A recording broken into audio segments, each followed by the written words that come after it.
Welcome back to Aarti's home kitchen. આજે આપણે બનાવીશું મૂળાની ભાજી।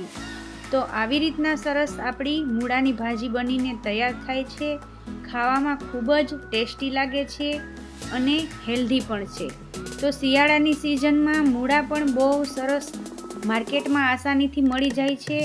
અમારી ઘરની જ વાડીના એકદમ ફ્રેશ અને તાજા મૂળા આવ્યા હતા। તો હું મારા ઘર માટે ભાજી બનાવતી હતી, તો મને લાગ્યું કે ચાલો આજે હું તમારી સાથે મૂળાની ભાજીની રેસીપી શેર કરું।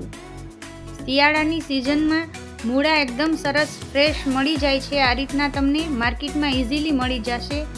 તો આપણે આ મૂળાના પાનને સરસ રીતના ધોઈ લીધા છે। હવે આપણે મૂળાના પાનમાં જે ડાળખીઓનો જાડો ભાગ હોય એ આપણે દાંડીનો ભાગ એ આપણે કાઢી લેશું। તો પ્રોપર રીતના આપણે બધી જ દાંડીનો ભાગ હોય એ મૂળાના પાનમાંથી કાઢી લેવાનો છે।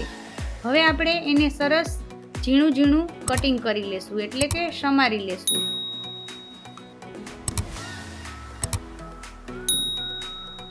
શિયાળાની સિઝનમાં એકદમ સરસ મૂળા મળે છે, તો તમે પણ આ રેસીપીને એકવાર જરૂરથી ટ્રાય કરજો। તો તમે જોઈ શકો છો અહીંયા મેં બધા જ મૂળાના પાનનું કટિંગ કરી લીધું છે, એટલે કે ઝીણું ઝીણું સમારી લીધું છે। હવે આપણે એને એક પ્લેટમાં કાઢી લેશું। તો આ રીતની પ્રોપર રીતના આપણે સમારી લેવાની છે। હવે આપણે એક મૂળો લઈ લેશું અને એના પણ આ રીતના નાના નાના પીસમાં કટ કરી લેશું। તો આ રીતના પ્રોપર રીતના આપણે નાના નાના ટુકડામાં કટ કરી લીધા છે। અને મૂળા અને મૂળાના પાનનું પ્રમાણ તમારે જે પ્રમાણે લેવું હોય એ પ્રમાણે લઈ શકાય। મેં અહીંયા એક મૂળો લીધેલો છે અને 3 થી 4 મૂળાના પાન કાઢી લીધા છે। તો મૂળા અને તેના પાનનું કટિંગ થઈ ગયું છે। હવે આપણે ભાજીનો વઘાર કરશું। તેલ ગરમ થઈ ગયું છે। હવે આપણે આમાં 1 થી 1.5 ચમચી જેટલી રાઈ એડ કરશું। રાઈ થોડી તતડવા માંડે પછી આપણે એમાં 1/2 ચમચી જેટલું જીરું એડ કરવાનું છે અને થોડી હિંગ એડ કરવાની છે।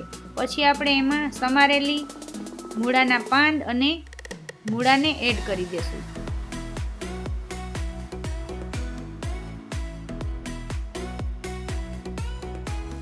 તો અહીંયા મેં બધા જ મૂળાના પાન અને મૂળાના ટુકડાને એડ કરી દીધા છે। હવે પ્રોપર રીતના આપણે બધી જ વસ્તુને મિક્સ કરી લેવાની છે।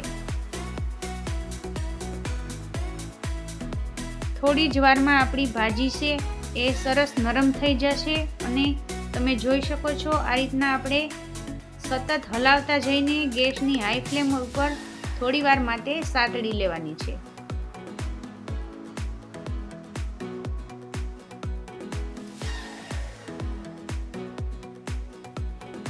થોડી વાર માટે થોડી સતળાઈ જાય પછી આપણે એમાં સ્વાદ અનુસાર નમક એડ કરશું। અડધી નાની ચમચી જેટલી હળદર એડ કરવાની છે। હવે આપણી મૂળાની ભાજીમાં કાઠિયાવાડી સ્વાદ આપવા માટે આપણે એમાં લસણવાળી ચટણી એડ કરશું અને પ્રોપર રીતના મિક્સ કરી લેવાની છે। તમે આમાં આદુ અને લસણની પેસ્ટ પણ લઈ શકો છો અને જો તમે લસણ ન ખાતા હોય તો લસણ તમે સ્કીપ પણ કરી શકો છો। પ્રોપર રીતના સરસ મિક્સ કરી લેવાની છે।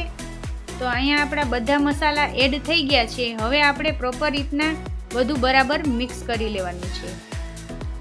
તો તમે આમાં લસણવાળી ચટણી એડ કરશો તો આપણી ભાજીની અંદર સરસ ટેસ્ટ આવશે, એટલે તમે પણ જરૂરથી લસણવાળી ચટણી એડ કરજો અને પછી તમને આ ભાજીનો ટેસ્ટ કેવો લાગ્યો એ મને કોમેન્ટ સેક્શનમાં જણાવજો।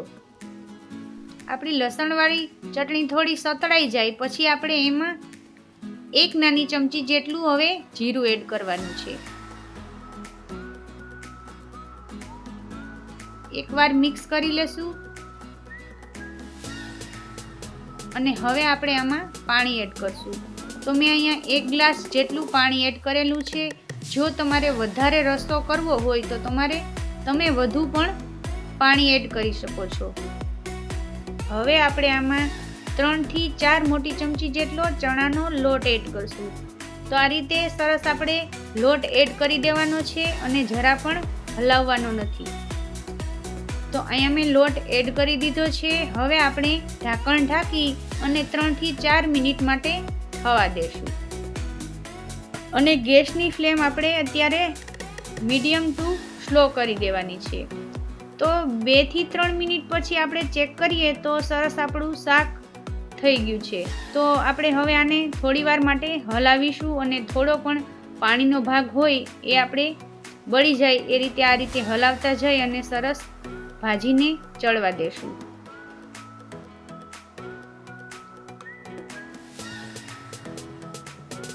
આ રીતે સરસ તેલ છૂટું પડી જાય ત્યાં સુધી આપણે ભાજીને ચડવા દેવાની છે. તો તમે અહીંયા જોઈ શકો છો, અહીંયા સરસ આપણું તેલ છૂટું પડવા માંડ્યું છે. હજુ આપણે આને એકાદ મિનિટ માટે હલાવતા જઈને ભાજીને થવા દેશું. આ મૂળાની ભાજીની રેસીપી કોને કોને પસંદ છે એ મને કોમેન્ટ સેક્શનમાં લખીને જણાવજો અને સાથે તમારું નામ અને તમે ક્યાં રહો છો એ પણ મને જણાવજો. તો અહીંયા હવે સરસ આપણું તેલ છૂટું પડી ગયું છે અને ભાજી પણ આપણી સરસ બનીને તૈયાર છે.